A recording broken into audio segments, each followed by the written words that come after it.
Lucas, capítulo 3, a partir do versículo 1.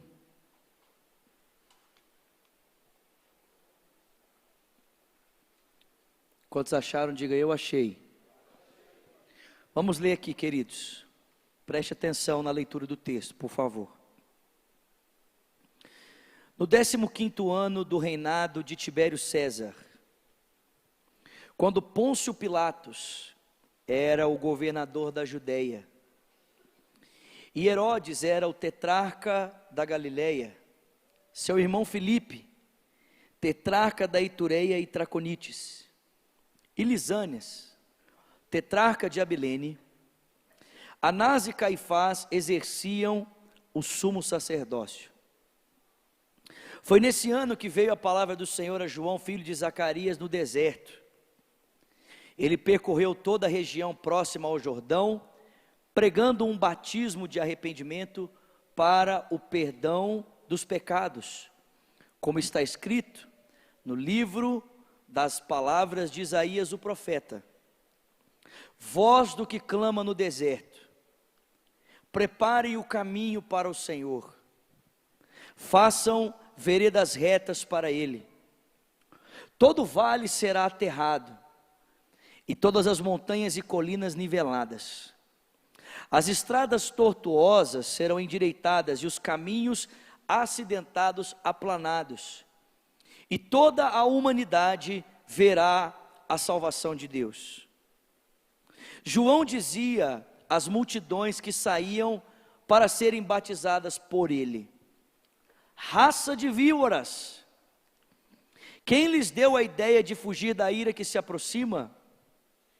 Deem frutos que mostrem o arrependimento, e não comecem a dizer a si mesmos: Abraão é o nosso pai, pois eu lhes digo que destas pedras Deus pode fazer surgir filhos a Abraão. O machado já está posto à raiz das árvores, e toda árvore que não der bom fruto será cortada e lançada ao fogo. O que devemos fazer então? Perguntavam as multidões. João respondia: quem tem 2 túnicas, dê uma a quem não tem nenhuma, e quem tem comida faça o mesmo. Alguns publicanos também vieram para serem batizados, e eles perguntaram: mestre, o que devemos fazer? Ele respondeu: não cobrem nada além do que foi estipulado. Então alguns soldados lhe perguntaram: e nós, o que devemos fazer? E ele respondeu: não pratiquem extorsão, não acusem ninguém falsamente, contentem-se com o seu salário. Vamos orar?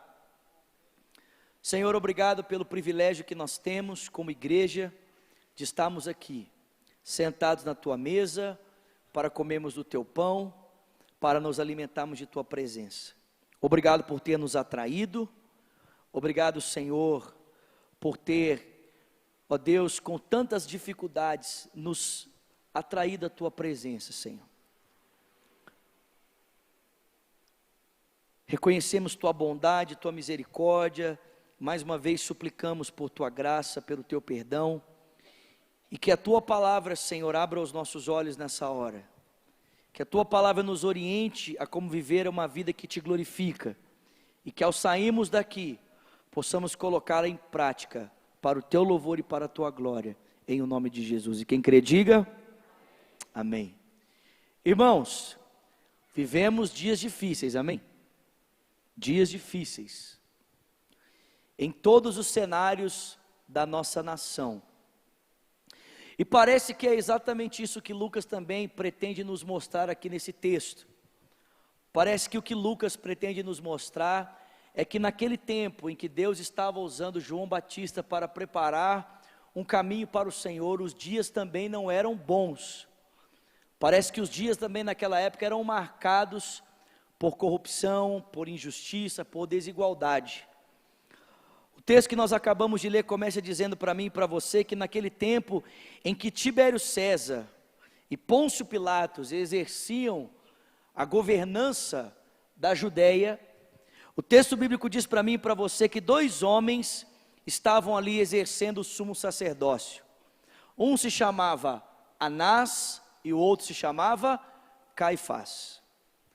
E para quem já leu o Antigo Testamento, principalmente o livro de Levítico, você sabe que para que alguém se posicionasse, alguém preenchesse esse lugar como sumo sacerdote, era necessário preencher alguns requisitos.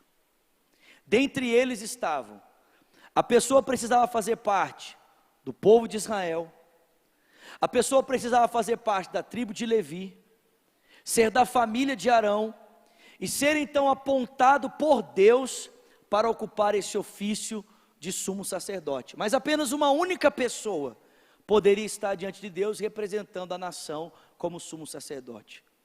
O texto diz que naquele tempo em que Tibério César, Pôncio Pilatos estavam ali exercendo o governo, 2 homens estavam dentro do templo de Deus ocupando a função do sumo sacerdote, o Anás e o Caifás. O que Lucas está pretendendo nos mostrar aqui, irmãos? Lucas está pretendendo nos mostrar que existia um problema no templo de Deus. Havia corrupção dentro da casa de Deus, porque 2 homens estavam exercendo uma função que apenas um homem apontado por Deus poderia ocupar. E quando você estuda um pouquinho da história, você descobre que o Anás e Caifás só foram colocados à frente no sumo sacerdócio através de um acordo com os romanos. A Judéia era uma região de constantes conflitos, porque os judeus nunca se submetiam aos romanos. E aí os romanos descobriram que a melhor maneira de dominar os judeus não era tanto pelo exercício da força, mas pelo exercício da religião. Usar a religião como um instrumento de manipulação. E o que eles fizeram? Eles compraram o sumo sacerdócio e colocaram ali 2 pessoas da sua confiança, o Anás e o Caifás.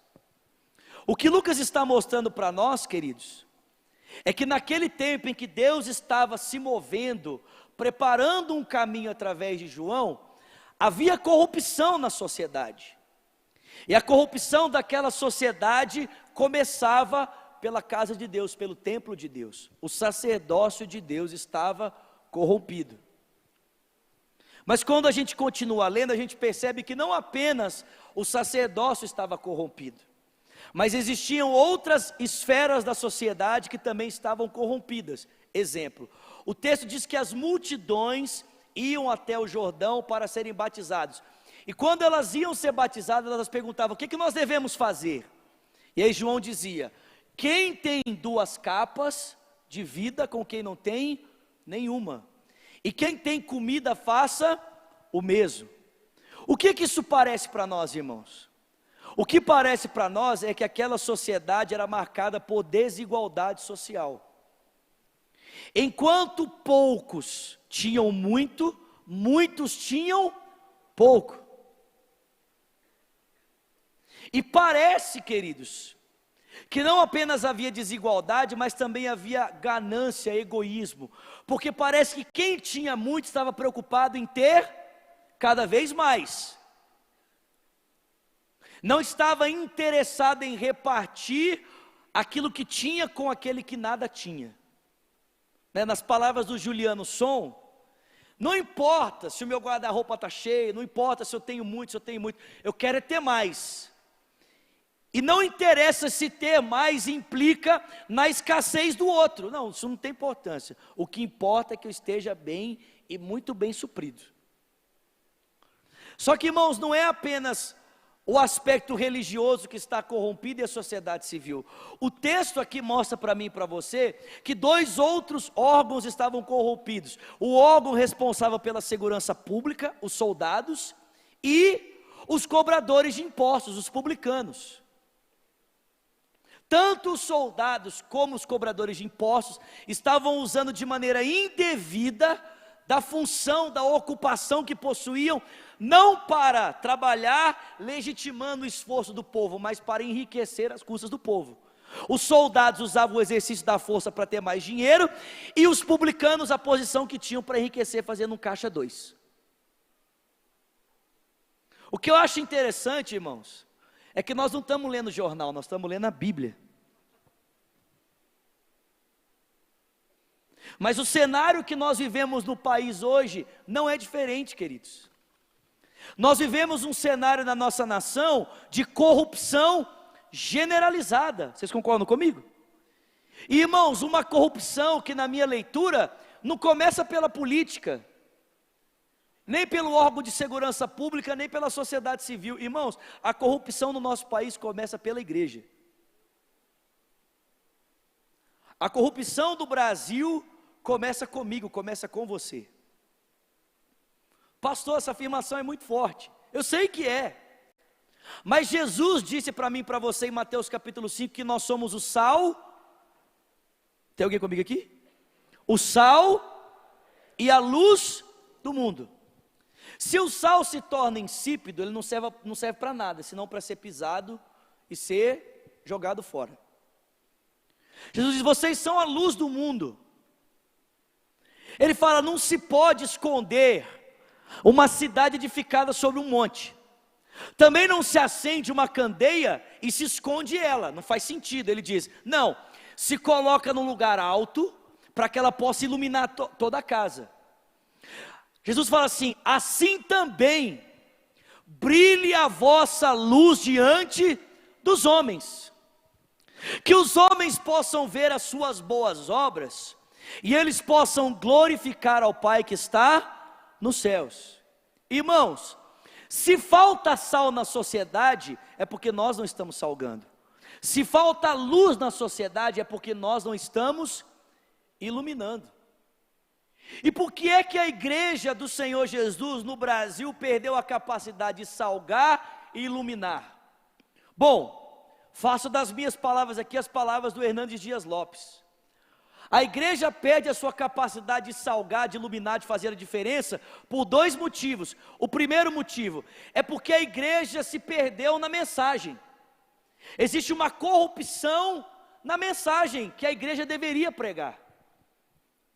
Não se tem mais nos púlpitos o evangelho de Jesus Cristo. Não é mais uma ajuda provinda do alto, mas é uma ajuda provinda de si mesmo. O que se ouve mais não é a mensagem do Senhor Jesus. O que se ouve hoje é um evangelho diluído. Um evangelho vestido numa capa que não o comporta. E, irmãos, quando o pregador distorce a mensagem do evangelho, é porque a vida dele já está distorcida há muito tempo. Porque a corrupção da mensagem significa a corrupção do pregador. E não é difícil perceber isso nos púlpitos do nosso país, nas igrejas brasileiras. Não são poucos, irmãos, os pastores, pregadores, líderes que vivem uma vida dupla. São uma coisa no púlpito e outra coisa fora do púlpito. Uma coisa no ambiente da igreja e outra coisa fora dela. O Brasil vive uma crise religiosa no aspecto cristão. Por quê? Porque a mensagem está corrompida e o caráter de quem a prega está corrompido. Agora, irmãos, se existe corrupção na mensagem e no caráter do pregador, imagina nos ouvintes. É por isso que nós temos uma igreja hoje de pessoas vivendo em pecado, ou que só se importam consigo mesmo e esquecem de viver uma vida relevante para transformar a sociedade em que ela está inserida.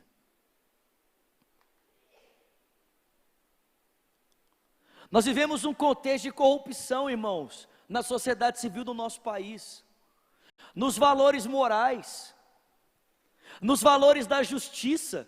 Irmãos, essa semana em Belo Horizonte, as pessoas estavam vendendo 1 litro de gasolina por R$15, R$50. Como é que a gente pode esperar justiça vindo de cima, se nós não somos capazes de exercer justiça no andar de baixo? Não existe moralidade. E a gente viu pessoas se agredindo em postos de gasolina, em estabelecimentos comerciais, sabe por quê? Para que o direito dela prevalecesse. Então não importa se eu estou acumulando e esse acúmulo vai resultar que o outro nada possui, isso não interessa. O que interessa é que eu tenha muito. Interessa que eu tenha o suficiente para mim ficar tranquilo.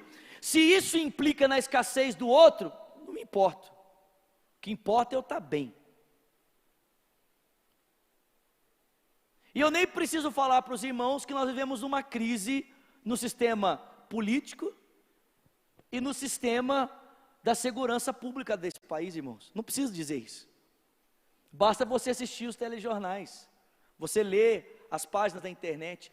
O Brasil vive um momento crítico, irmãos. E sabe o que é interessante? É que Deus promoveu uma grande reforma, Deus promoveu uma grande transformação naquele tempo, na região da Judeia. Deus promoveu uma grande transformação para aquele povo, levantando apenas uma pessoa. O nome dela? João Batista. E eu pergunto para você nessa noite, será que Deus pode usar você nesse tempo para transformar a realidade desse país? Será que Deus pode contar com você nesse tempo para transformar a realidade dessa cidade? E às vezes quando a gente fala isso, parece tão distante, tão impossível. O que eu, cidadão de Belo Horizonte, posso fazer para mudar um país? Só que você se esquece que o João Batista era apenas um homem, que a referência que o texto bíblico faz sobre ele é que era filho do Zacarias, e ele morava onde, irmãos? No deserto. O João Batista não usou de credenciais públicas, políticas, para promover a transformação. A autoridade para mudar a sua nação estava no fato de que a palavra de Deus estava com ele, de que Deus estava com ele. E o texto bíblico diz que a palavra do Senhor veio a João, e ele começou a percorrer a região do Jordão, pregando um batismo de arrependimento para o perdão dos pecados, a denunciar o pecado das pessoas, né? A mensagem de João era curta, simples e direta: raça de víboras, quem vos persuadiu a fugir da ira que se aproxima? Deem frutos que mostrem arrependimento. E você acha que enquanto João pregava o pessoal gostava? Você acha que João estava pregando, denunciando o pecado, o pessoal, é isso aí, João, continua firme, estamos aqui contigo, sim ou não? O texto diz que enquanto João pregava, as pessoas pensavam, que absurdo, que mensagem é essa? Será que ele não sabe que nós somos filhos de Abraão, temos uma aliança com Deus? E aí a Bíblia diz que o João completava a mensagem dizendo, e não fiquem aí pensando no seu coração, somos filhos de Abraão, porque o machado está posto à raiz das árvores, toda árvore que não der bom fruto será cortada e lançada fora no fogo. E aí a multidão então dizia, ô João, o que nós devemos fazer então para sermos batizados? E a Bíblia diz que João denunciava o egoísmo da sociedade civil, a avareza, a ganância, dizendo para elas, olha, pegue o que vocês têm sobrando e divida com aquele que nada tem. Vocês têm túnica sobrando? Dê para quem não tem. Vocês têm comida sobrando? Divida com aquele que não tem. João denunciava, irmãos, a avareza do órgão de segurança pública, dizendo para eles, olha, contentem-se com o seu salário. E denunciava a corrupção do sistema político, dizendo para eles, parem de fazer um caixa dois. E queridos, por causa de João Batista, a nação de Israel passou por uma revolução, irmãos, uma revolução. E eu digo para você que Deus pode fazer o mesmo pelo nosso país, Deus pode fazer o mesmo pela nossa nação, e Ele quer usar a mim e a você, para esse tempo, amém meus irmãos? Deus quer nos levantar, como Ele levantou João Batista, Ou como ele levantou os irmãos Wesley, na Inglaterra, do século XIX, para clamarem por um avivamento que reformou aquela nação. E se eu e você queremos ser usados por Deus nesse tempo, se eu e você queremos ser resposta de Deus para esse país, para essa nação, se a gente quer ser profeta de Deus como João foi para esse tempo, existem pelo menos 4 compromissos que eu e você precisamos assumir, que foram os mesmos compromissos que João assumiu para ser a voz de Deus para aquele tempo. Eu pergunto para você nessa noite: você quer ser resposta para esse tempo? Você quer ser resposta de Deus? Você quer ser usado por Deus? Sim, queridos. Glória a Deus. Então, quais são esses compromissos que eu e você precisamos assumir para sermos resposta de Deus para esse tempo? O primeiro compromisso, irmãos, que João assumiu para ser a voz de Deus para aquele tempo, era o compromisso de viver uma vida simples. Diga para quem está perto de você: vida simples. Diga para uma outra pessoa: vida simples. Por que eu digo isso para você? Preste atenção. Como eu disse, o sumo sacerdócio precisava preencher requisitos. Ele precisava ser do povo de Israel, ele precisava ser da tribo de Levi, ele precisava ser da família de Arão para que pudesse ser apontado por Deus para esse ofício. Irmãos, o sumo sacerdote de Deus naquele tempo, ele tinha muitas obrigações diante do povo, mas ele também tinha muitos privilégios. O primeiro privilégio que o sumo sacerdote tinha naquele tempo era de ter uma casa, uma moradia junto do templo de Deus. O sumo sacerdote tinha o direito de morar dentro do templo de Deus, na casa que havia sido preparada para ele. Segundo, o sumo sacerdote naquele tempo, ele tinha o privilégio, o direito de vestir estola sacerdotal, que era ornamentada em ouro, feita de linho fino e cravada de pedras preciosas. E por último, o sumo sacerdote tinha o direito de comer a melhor comida do seu tempo. Você deve se lembrar que o sumo sacerdote se alimentava da gordura daquilo que era oferecido sobre o altar do Senhor, a melhor comida, o melhor cereal. Sabe o que é interessante? É que ao invés de João decidir ir morar no templo, brigar pelos direitos e decidir morar no templo, o João decide morar onde, irmãos? No deserto. Ao invés de brigar para vestir a melhor roupa do seu tempo, o João veste pelo de camelo e um cinto de couro na cintura. E ao invés, irmãos, ao invés de buscar se alimentar do melhor que era direito dele, a Bíblia diz que João foi se alimentar do que, irmãos? De gafanhoto e mel silvestre. Porque, queridos, como é que João ia denunciar o egoísmo daquela sociedade, a avareza daquela sociedade, se ele fosse tão avarento quanto eles? Como é que João ia poder dizer para as pessoas: vocês precisam mudar esse comportamento, se a vida dele fosse pautada pelos mesmos valores? Se a gente quer ser profeta de Deus para esse tempo, irmãos, nós precisamos assumir o compromisso de vivermos uma vida simples, uma vida pautada em valores simples. E a nossa tendência natural sempre é pensar e analisar a vida do outro. Mas eu não estou aqui desafiando você nessa noite a analisar a vida do outro, estou aqui desafiando você a analisar a sua vida.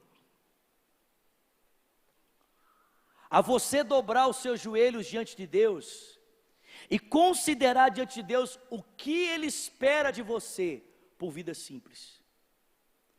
O que é que Ele espera de você por uma vida simples? Em primeiro lugar, irmãos, João decidiu assumir o compromisso de uma vida simples. Em segundo, a Bíblia diz que João assumiu o compromisso de viver uma vida honesta, um compromisso de honestidade. Porque, queridos, você acha que o que estremecia as pessoas daquele tempo, a respeito da mensagem que João pregava, era a oratória dele? Você acha que o que estremecia as pessoas era a capacidade dele de discursar, sim ou não? Não, irmãos. A Bíblia diz que as pessoas temiam João porque sabiam que ele era um homem de Deus, porque sabiam que a vida dele estava alinhada com a mensagem que ele pregava. Se nós queremos, irmãos, fazer a diferença nesse tempo, nós precisamos assumir o compromisso de vivermos uma vida honesta, queridos. Honestidade. Porque como é que nós vamos falar da corrupção no alto escalão desse país, se existe corrupção na minha vida e na sua vida? Que tipo de autoridade nós temos para denunciar a corrupção à nossa volta, se nós não nos preocupamos nem com a corrupção da nossa própria vida?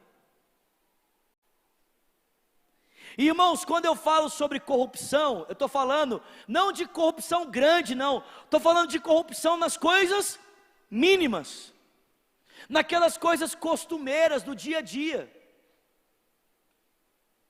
Compromisso de uma vida honesta, irmãos, marcada por honestidade. Deus quer nos levantar como resposta para esse país. Deus quer nos levantar, irmãos, como modelo para a transformação dessa nação. Mas Ele espera que a gente assuma o compromisso, primeiro, de uma vida simples, segundo, de uma vida honesta, terceiro, assumir o compromisso de falar a verdade.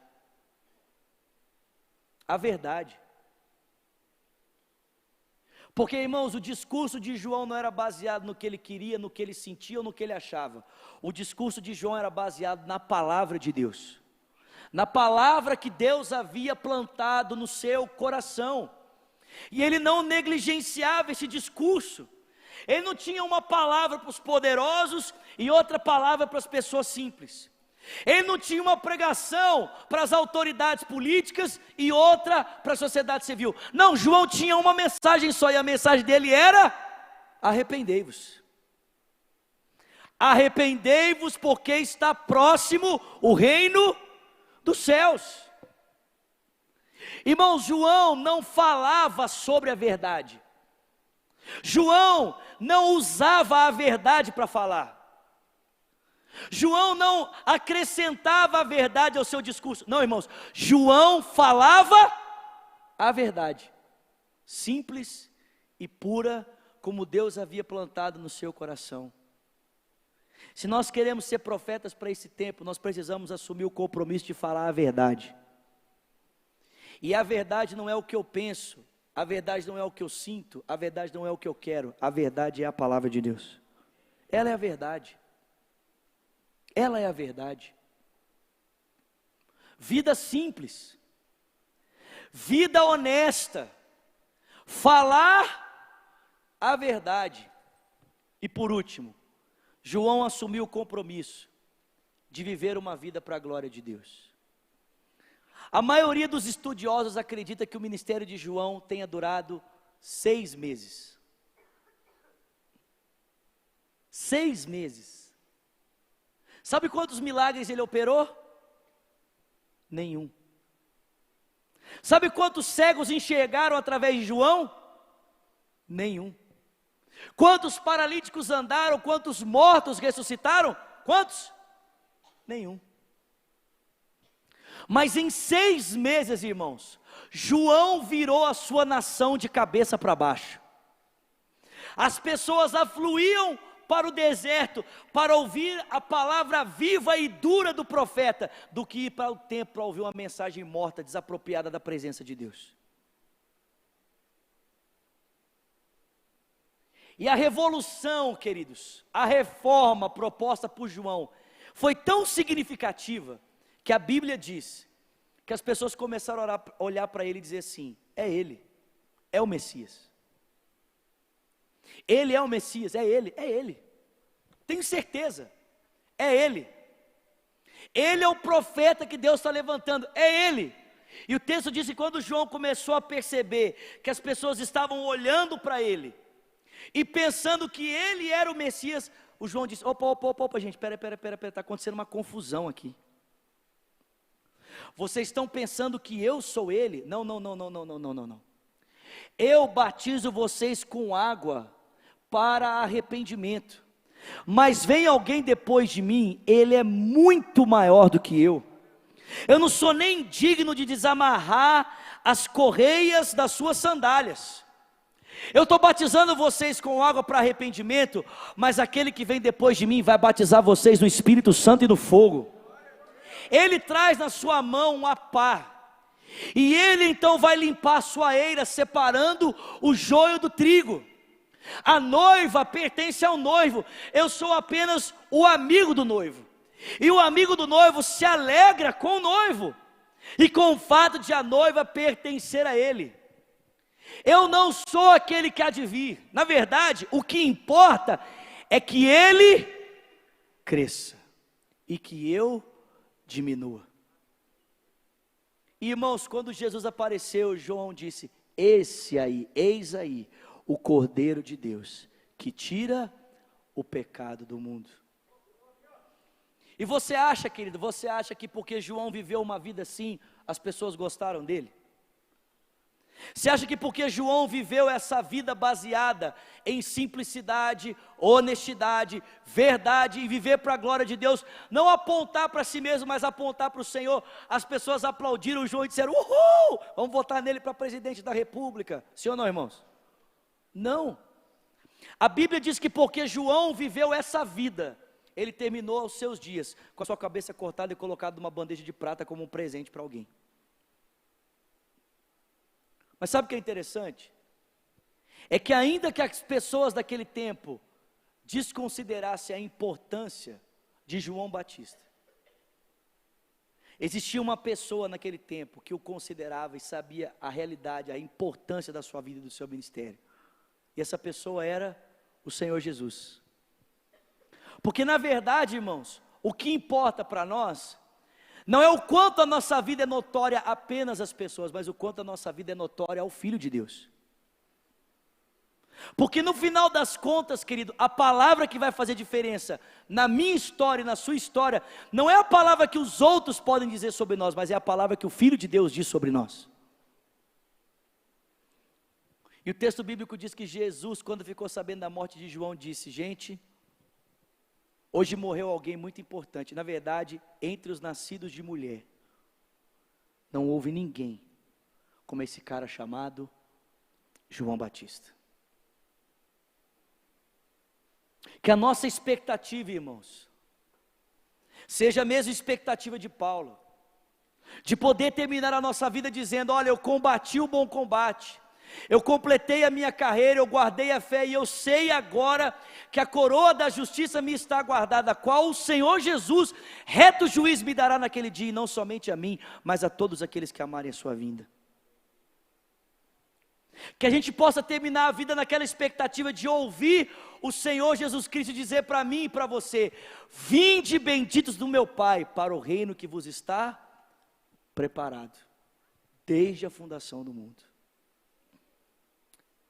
Vida simples, vida honesta, falar a verdade e viver para a glória de Deus.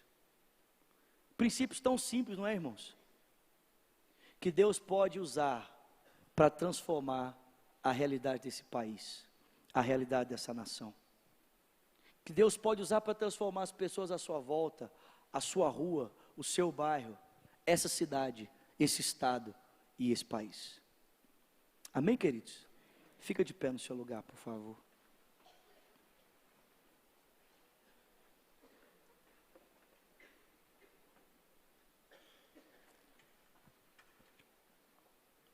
Como diz o apóstolo Paulo em Efésios 6. Efésios 6:10, Paulo diz: no demais, irmãos meus, fortalecei-vos no Senhor e no seu forte poder, e vistam toda a armadura de Deus, para que vocês possam estar firmes contra as astutas ciladas do diabo. Porque a nossa luta não é contra a carne nem sangue, a nossa luta é contra principados e potestades, a nossa luta é contra as hostes espirituais da maldade, contra os príncipes das trevas nos lugares celestiais. O apóstolo Paulo também diz em 2 aos Coríntios, que as armas com as quais nós lutamos, não são armas naturais, não são armas naturais, as armas da nossa milícia não são carnais,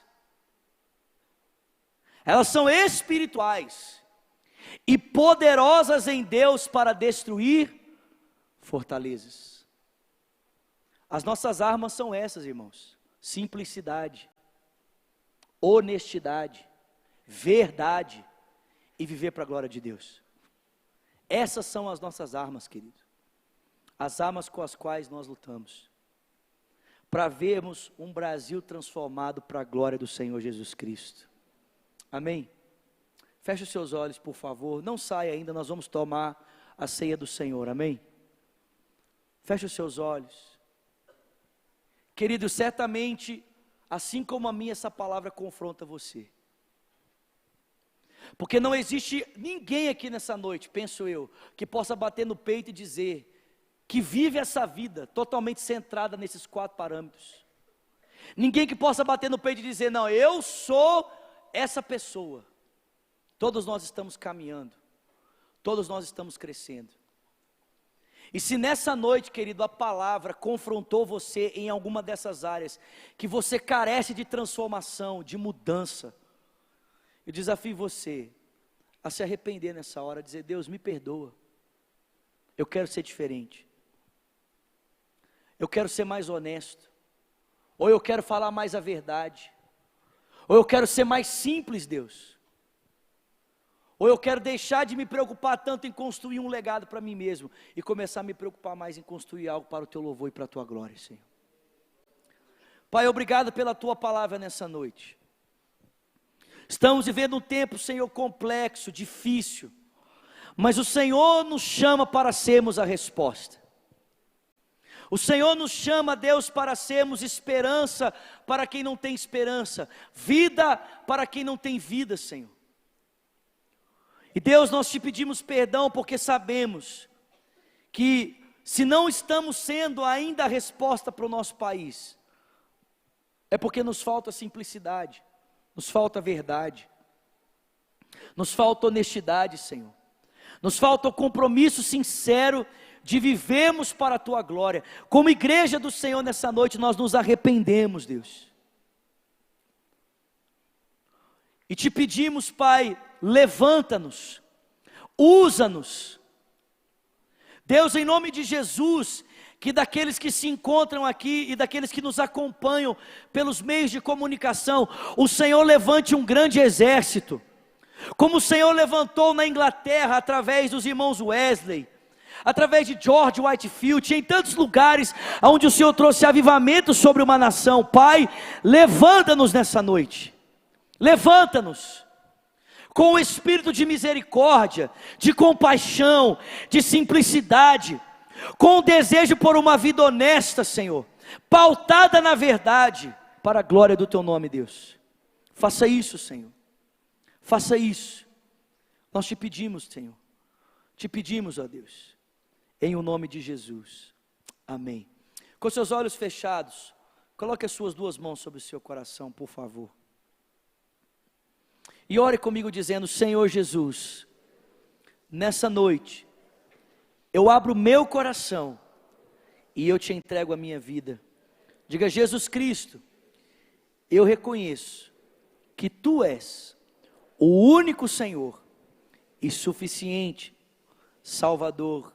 Senhor Jesus, recebe a minha vida, recebe tudo que sou. Diga: Senhor Jesus, eu quero viver para Ti. Diga: eu reconheço, sou um pecador, preciso da Tua vida.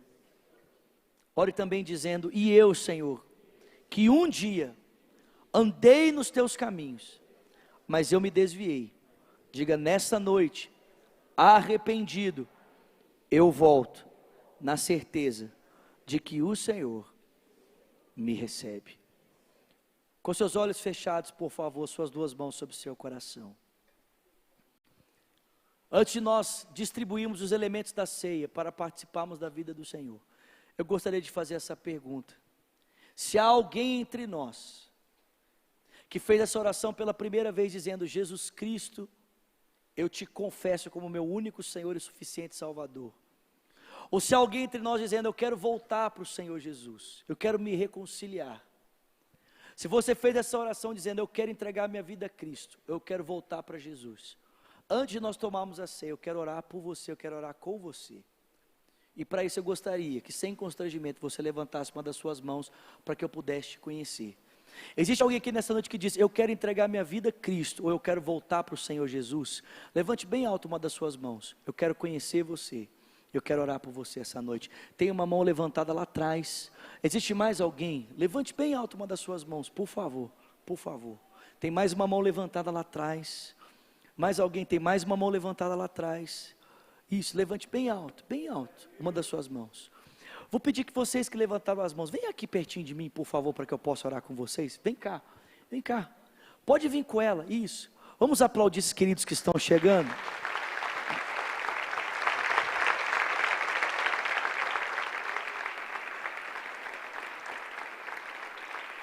Glória a Deus. Glória a Deus. Não sai ainda, amém? Não sai ainda. Não sai ainda. Os diáconos vão começar a distribuir os elementos da ceia, por favor. Assim que você tomar o pão e o cálice, você vai se assentar, só para a gente saber onde já chegou, tá bom? Por favor. Podem começar a distribuição. Glória a Deus. Isso, podem vir. Vamos aplaudir essa jovem que está chegando aqui, irmãos. Glória a Deus. Glória a Deus. Glória a Deus pela vida de vocês. Obrigado que vocês nos deram essa oportunidade de a gente conhecer vocês, ver vocês e poder orar com vocês nessa noite, tá bom? Você pode estender suas mãos para cá, por favor? E me ajudar a orar. Ore comigo dizendo: Senhor Jesus, nessa noite, nós abençoamos cada uma dessas vidas.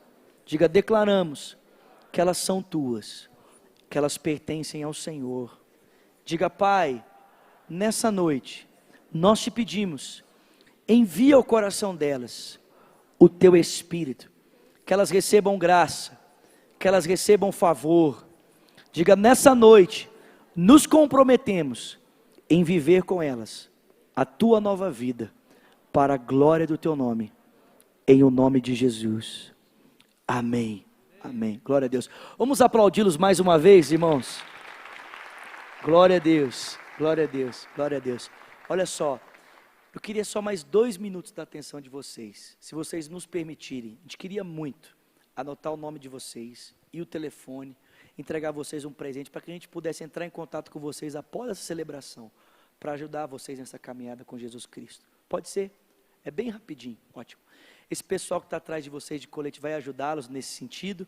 Podem segui-los, por favor, e assim que terminar lá, vocês podem voltar, que a gente vai estar por aqui ainda, tá bom?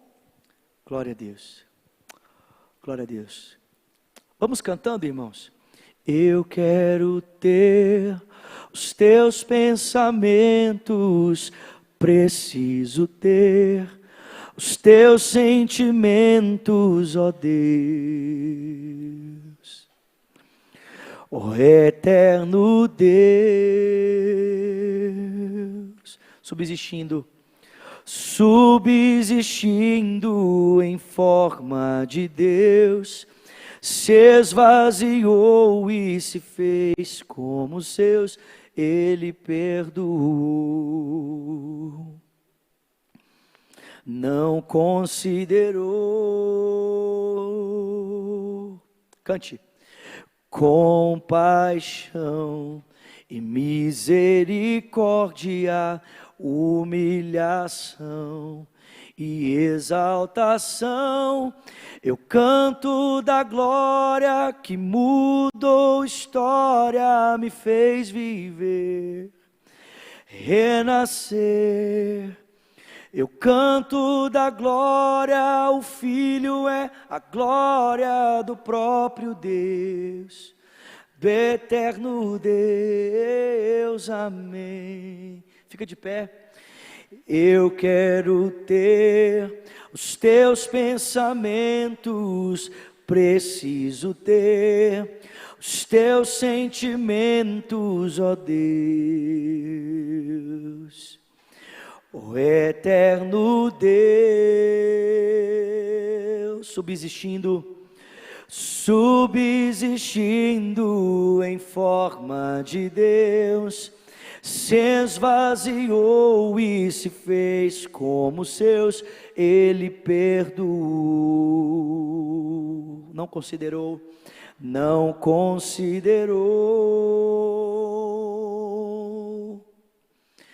compaixão e misericórdia, humilhação e exaltação. Eu canto da glória que mudou história, me fez viver, renascer. Eu canto da glória, o Filho é a glória do próprio Deus, do eterno Deus. Eu canto da glória que mudou história, me fez viver, renascer. Eu canto da glória, o Filho é a glória do próprio Deus, do Trino Deus. Amém. Senhor, recebemos com graça, Senhor, o pão, o cálice, em memória do Senhor. Trazemos à memória, Senhor, o corpo do Senhor que foi partido naquela cruz. Trazemos à memória o sangue que foi derramado, Senhor, para que fôssemos reconciliados com o Pai e uns com os outros. Deus, dá-nos a graça de derramarmos a nossa vida, Senhor, para que outros possam experimentar a mesma graça que temos experimentado em Ti. Faça isso, Senhor, para a glória do Teu nome, em o nome de Jesus. Todos juntos, irmãos, para a glória do Senhor, vamos comer do pão e vamos beber do cálice, amém?